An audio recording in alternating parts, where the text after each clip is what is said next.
বজ্রবিদ্যুৎ সহ হালকা থেকে মাঝারি বৃষ্টিপাত হতে চলেছে কলকাতা সহ দক্ষিণবঙ্গ জুড়ে। তবে গত 24 ঘন্টায় কিছুটা বেড়েছে তাপমাত্রা।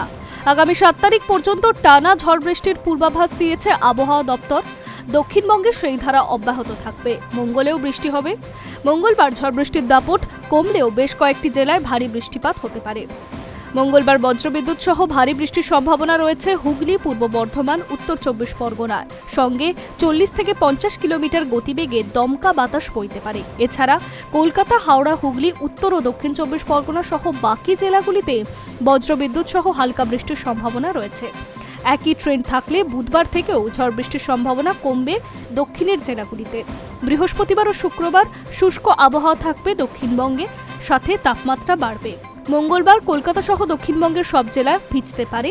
বেশিরভাগ জেলায় হালকা থেকে মাঝারি বৃষ্টির সম্ভাবনা রয়েছে। আপাতত আবহাওয়া দপ্তর বলছে হিমালয় সংলগ্ন পশ্চিমবঙ্গের ওপরে একটি ঘূর্ণাবর্ত রয়েছে। আবার পশ্চিমবঙ্গেও অসম হয়ে বাংলাদেশ পর্যন্ত একটি অক্ষরেখা বিস্তৃত। এর কারণে বঙ্গোপসাগর থেকে প্রচুর পরিমাণে জলীয় বাষ্প ঢুকছে আর ঝড় বৃষ্টি হচ্ছে সমানে। আপাতত মৎস্যজীবীদের সমুদ্রে যাওয়ার ওপর নিষেধাজ্ঞা নেই। উত্তরবঙ্গে দার্জিলিং, জলপাইগুড়ি, কালিম্পং, আলিপুরদুয়ার সহ একাধিক জেলায় বৃষ্টির সম্ভাবনা রয়েছে।